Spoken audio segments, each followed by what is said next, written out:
Hey guys, what's happening? So getting back into Justice League to where you're the villain is just handing out L's left and right. And it's really one of those things that's a testament to like a true hero. Like how much can they take without giving up, or even will they fight to the end when it seems impossible? So let's get back into this. But first, if you're new to the channel, be sure to subscribe to catch the spills every week. And don't forget to hit that bell up top so we can squat up in the comments for the first hour.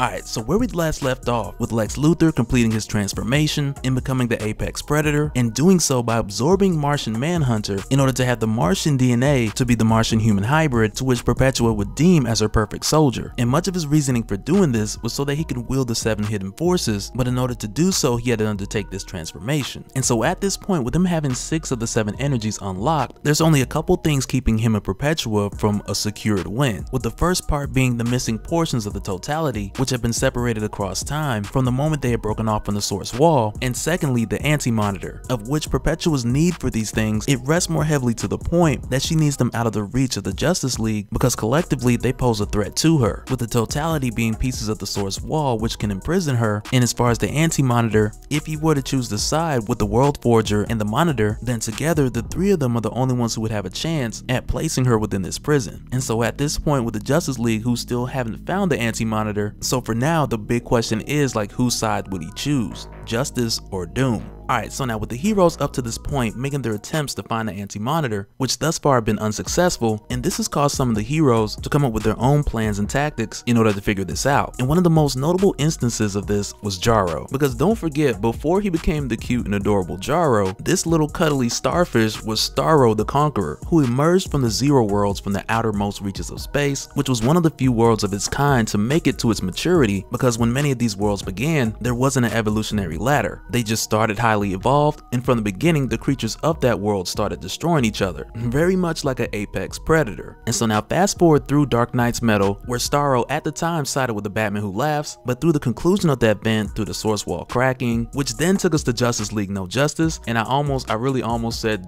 Avengers No Surrender. Like, don't those titles feel similar? But anyway, but throughout the course of what happened, and most notably in Justice League No Justice, when Starro sacrificed himself to buy the others time, and I don't really want to say sacrifice himself because he really thought he had that Omega Titan, but he didn't. So in the obituary it says he sacrificed himself. But as a result of doing this, with the Justice League taking a part of Starro and putting him in a jar, and Batman named him Jarro, but as it turns out, to this point, Jarro is not the only remaining piece of Starro. But in the case of Jarro, who has played out this whole scenario of how it should end, which pretty much plays out with him wearing his Robin costume and finding the Legion of Doom headquarters and taking them on directly before they can go even further. But with any of the scenarios that Jarro played out, every time he would watch the Justice League fight as hard as they could, and then it would come to the same conclusion. But one of the closest ones that Jarro had seen, it was when he found the Legion of Doom headquarters, led the Justice League there so they could take them out prematurely. But even with doing so, this scenario still ended with Doom, with Perpetua converting the Justice League, reshaping the universe, and ultimately still achieving her goal. And there's a couple things that this ended up doing. And the first, with Jarro seeing this, it caused Jarro to realize that perhaps there isn't a way to just fight these guys and win, but rather, if justice was going to prevail, then perhaps Jarro was going to need to go back to some of his old ways. And within this scenario, when Jarro turned back into Starro and played out like the what if instance, with him taking over the Legion of Doom, like the way this played out, it was actually working. And for many of the Justice League members who were witnessing this, it really felt like it was actually happening. But of course, while this was going on, Batman realized that him and the other League members were under Jarro's influence this whole time. And with coming to this realization and making his way out, Batman told Jarro that they cannot do it this way because this isn't justice, this is control. And I mean just personally, like if Jarro wanted to control the Legion of Doom to save the multiverse, like I would have been cool with it. But one of the takeaways here is like Batman, who we talked about before, is kind of parenting Jarro. While doing so, he's really just trying to avoid him turning into Starro the Conqueror, and with doing so trying to allow him to evolve into something different. But on the other hand, with Lex Luthor and the Legion of Doom, who at this point still have a piece of Starro from Justice League No Justice, which will also regrow in a matter of time, but in the meantime they've been using this piece, which is psychically linked to Jarro, in order to eavesdrop on the Justice League League in order to stay a couple steps ahead. And so now in the case of Starman, whose powers originate from the totality, when he takes a glimpse into hypertime in order to see the possible outcome, he more or less screen records it and shows it to the Justice League. In the future that he had seen when the League was slaughtered by Lex Luthor, who was enjoying every bit of it, and this alternate future had taken place only 3 days from the moment of them seeing this. And in this future, Lex Luthor was wielding the 7 hidden energies of creation, of which he used to take down every member of the Justice League with very little effort. And Starman didn't even play back the whole thing in its entirety. So to this day, the Justice League still hasn't seen the director's cut. But he lets him know that this future is gruesome. Perpetua's symbol reached across the sky, representing all the forces that were unlocked, her powers eventually restored, and every last member of the Justice League got snuffed out. And so now right after watching this horrific movie that takes place in 3 days, when the lights come back on, the League members more or less got to figure out like what they're gonna do. Because this horror film, which is based on a true story, like the film already out, but the true story coming soon. So needless to say, a lot of the heroes just looking at each other like, where's the hope at? Like, I thought we came here to put together a plan.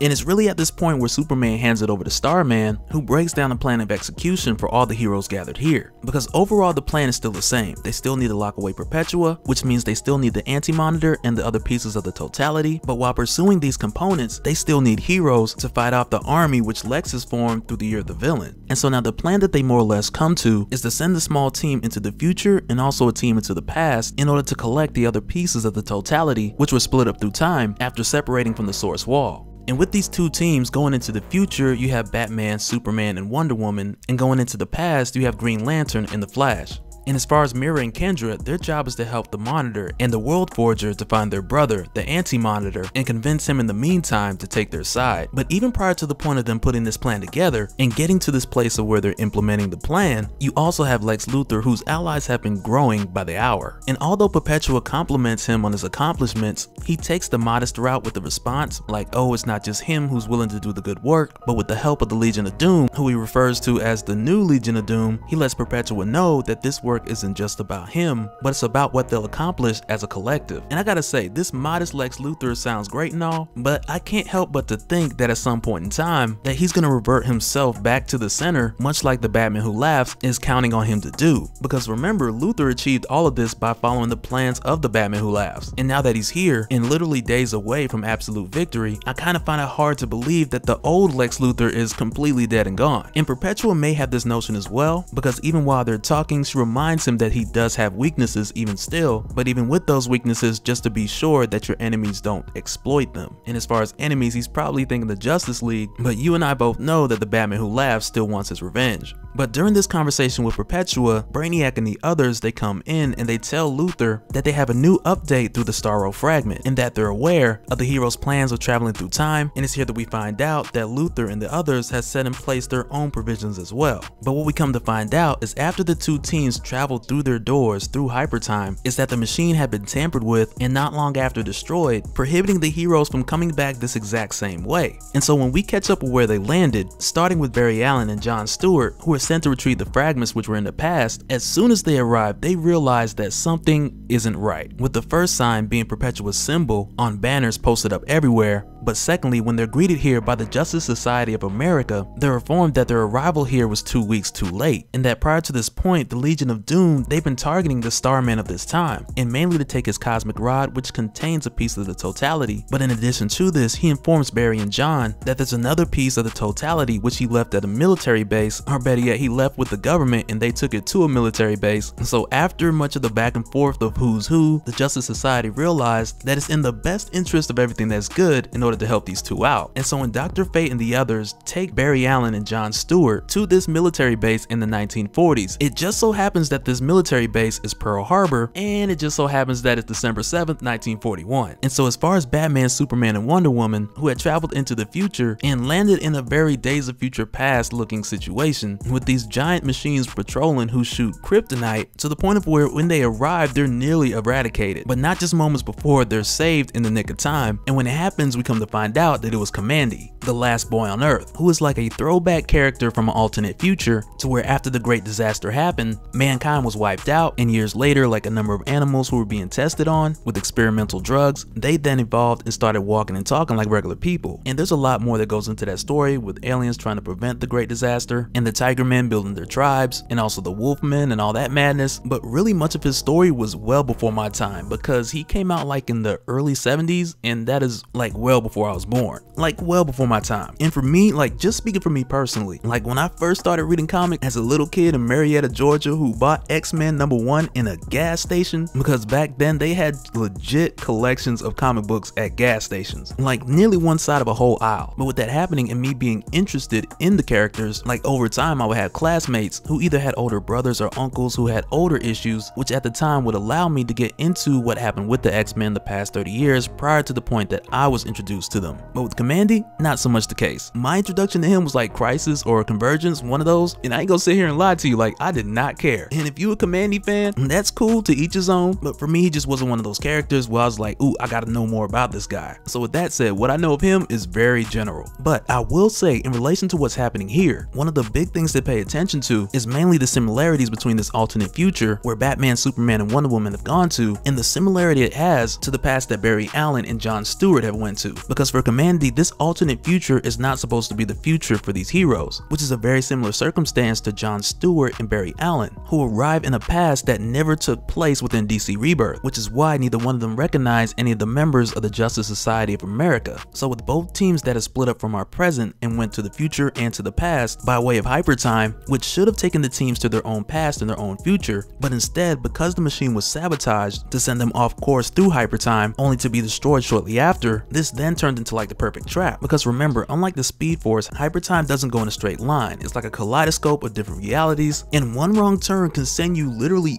anywhere. And at this point where Batman, Superman, and Wonder Woman take Kamandi to a location which should be the Hall of Justice, and from the looks of it at one point it was, but when they arrive there, they're attacked by Brainiac's drones, and what they come to find out upon their arrival, once Batman takes one of the drones and pretty much hacks it, is that this future world has been bottled and taken by Brainiac. And it doesn't just stop there, because Brainiac has taken portions of hyper time, and with doing so he's captured hundreds of different futures, which is crazy. But also this puts the heroes out of luck, because the piece of the totality which they're supposed to take from the future, it isn't in this world. But because they are in the Hall of Justice, what they end up doing is taking one of the ships from this reality, which were built with white dwarf technology, which is pretty much the same ship that Batman had used to go inside Superman's body. And like when Wonder Woman tries to explain this to Kamandi, who is in the back seat and only heard the first few words, because Batman shut that conversation down. But it's almost like Kamandi's even more confused, because now he only has the first part and he doesn't even know where it was going. But with using this ship to escape this reality, Superman hears the voice of Starman, which is what they follow, to make their way to the right reality. And mainly because of Starman's connection to the totality, in theory the stronger his voice gets, the closer they are to making their way to the right future, which is where that future single piece is. And I'm telling you, like, this is a huge testament to Superman's hearing, because at this point with the World Forger, the Anti-Monitor, Kendra, Shane, and Starman, when they open up the bleed to go after Lex Luthor, while it's open just before they leave, it was at this point where Starman pretty much told Superman and the others how to get back home, or at least for long enough to guide them to the future of the correct Earth. But even with doing this, they had to leave shortly after, because in the meantime it wasn't like they could just sit there twiddling their thumbs, because in order to find Lex Luthor, Shane, the son of six-dimensional Martian Manhunter, he reaches out to that part of Lex Luthor which is still Earth Zero Martian Manhunter, and it works. And it's kind of creepy when it happens too, it's a little spooky. But with doing this, Shane finds out that Luthor is nearly at the end of the universe, and doing so by using the Godhead to travel through the bleed to get there. And this is why Starman, the World Forger, and the others, they had to drop what they were doing as far as trying to help Superman, Batman, and Wonder Woman correct their course. So immediately Starman, who has the World Forger and the Monitor with them, they had to immediately head into bleed space, because at this point they're further behind than they thought.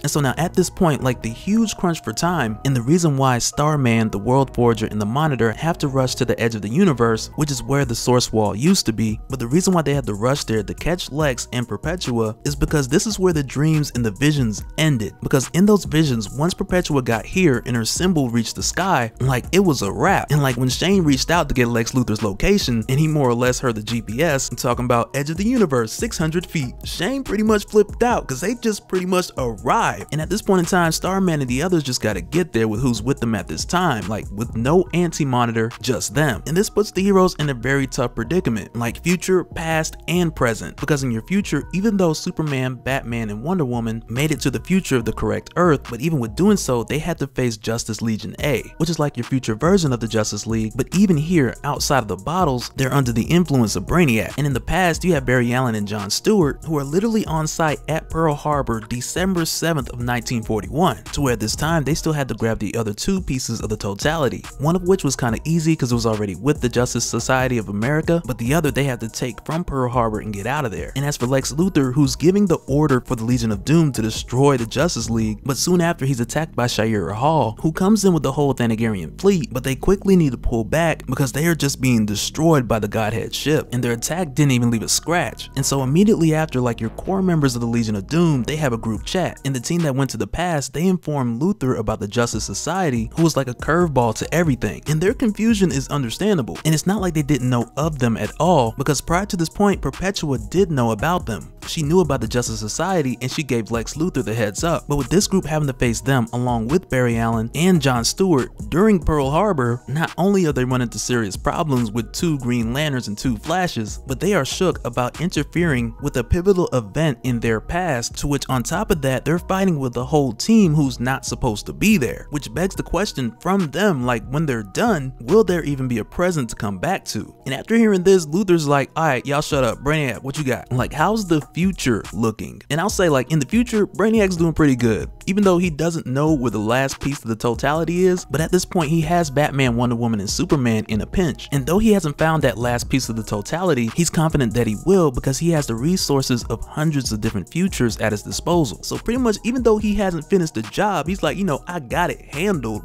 But how we even know Perpetua gonna do what she said she was gonna do when we're done? And Lex is pretty much like, you don't know. Heck, I don't even know. But he tells them what he does know is that they need to do their part, and then after that, without a shadow of a doubt, Perpetua might come through. And then he just walks off.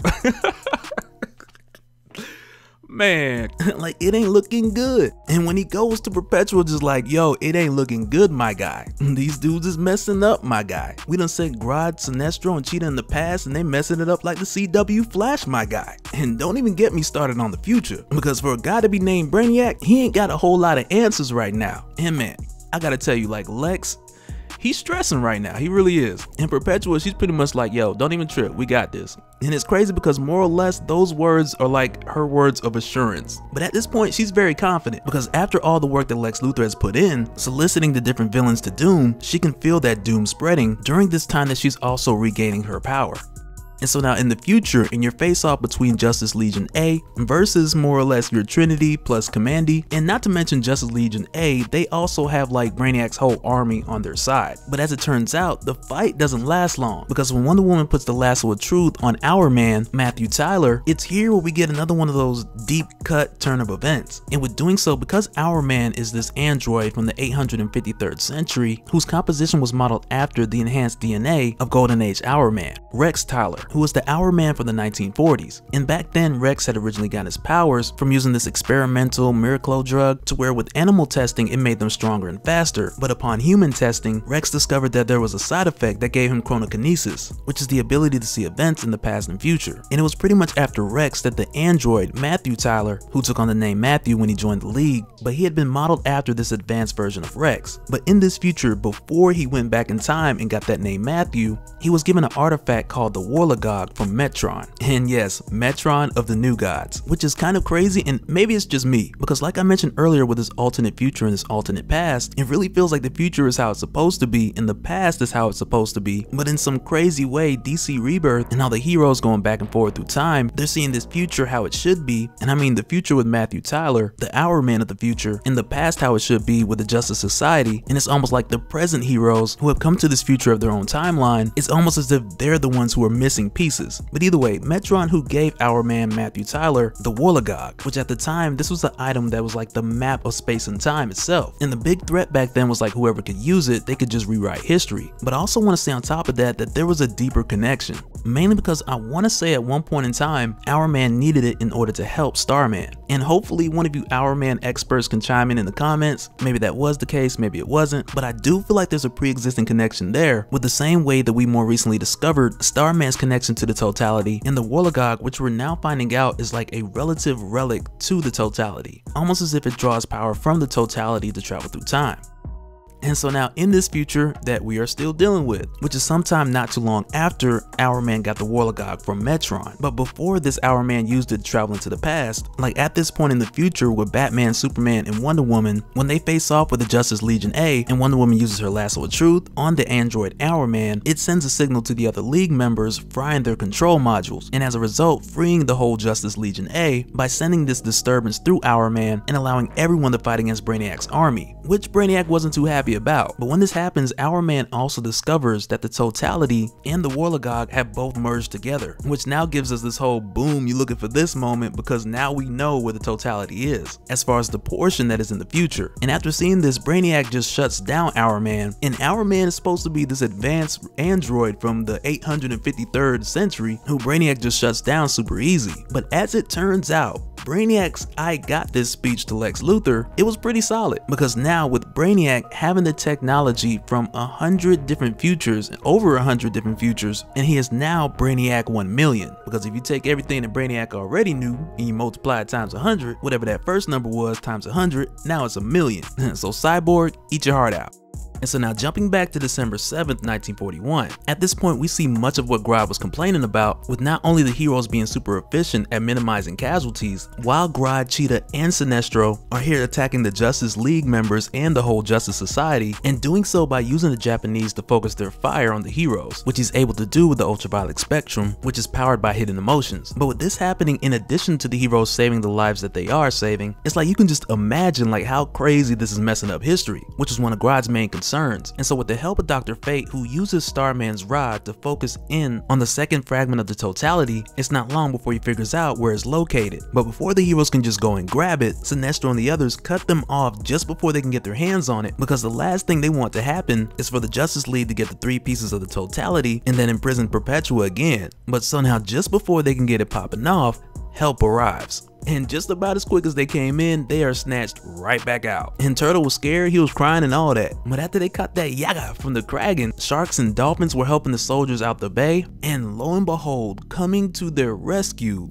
it was none other than Aquaman. And yes, the Aquaman that just recently died. He's back, he's here in the past, and he's here to lend a helping hand, which was only made possible by the Anti-Monitor, who brought Aquaman back from the dead just to stop his mama and them. But that'll do it for this one, guys. We'll definitely be jumping right back into this one because it gets crazy. But not just that, but the effects of this event, like I feel like it's spilling into everything. And I mean not just like the tie-ins for Year of the Villain, but also much of what's been going on with the Justice Society missing and even possible crossover futures, all likely being connected with the destruction of the Source Wall, the introduction of the Totality, but also with Brainiac taking large portions of Hypertime, which will very likely have its consequences. But that'll do it for this one, guys. Let me know your thoughts down in the comments below, and we'll do it again in the next one. Alright, later.